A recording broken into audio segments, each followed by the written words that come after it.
Mesdames et messieurs, avez-vous déjà pensé à l'effet du réchauffement climatique sur votre futur? Que ce soit oui ou non, sachez que je le fais pour vous chaque jour dans mon laboratoire. Bon, mon sujet n'est pas des plus glamour, mais il est d'intérêt commun à tout humain vivant sur cette planète.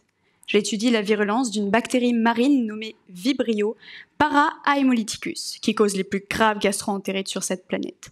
Elle infecte de deux manières, soit de manière directe, par une plaie cutanée, pouvant entraîner des septicémies, soit de manière indirecte, par l'ingestion d'eau de mer ou de fruits de mer qui sont peu ou pas cuits infectés.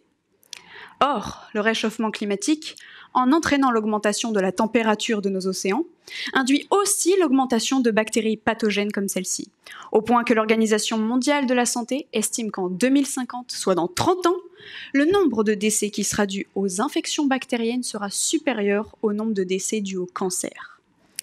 Moi, dans mon étude, j'étudie les différentes étapes de l'infection, allant de l'adhésion aux cellules à l'injection de toxines. Et alors, je préfère vous prévenir tout de suite, je ne prévois rien de bon pour notre futur commun, voyant la pathogénicité de cette bactérie augmenter en corrélation avec la température.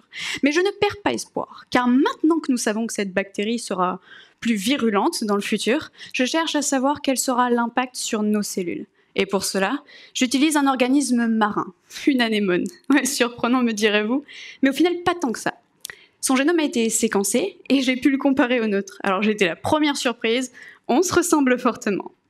Bon, pas au niveau physique, bien sûr, mais au niveau de notre immunité innée. En gros, c'est celle avec laquelle nous naissons.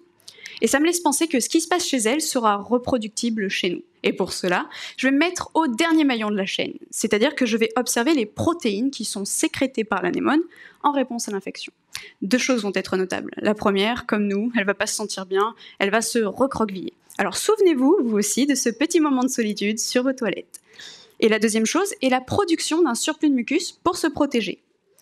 Alors c'est un sujet qui est vraiment très difficile à étudier, du fait qu'il est peu connu, mais je m'efforce à différencier les divers types cellulaires qui la composent pour pouvoir déterminer, en fait, quelle est la cellule qui lui permet de faire face à l'infection, et surtout, qui joue un rôle clé dans notre immunité innée, qui nous est quand même pas mal utile chaque jour, pour pouvoir faire face à tout ce qui est bactéries, virus, comme vous le savez.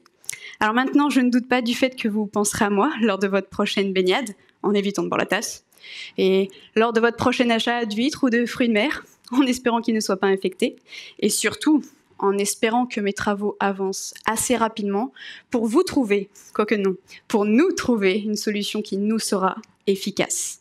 Merci. Merci beaucoup. Belle performance. Superbe. Merci Mélanie.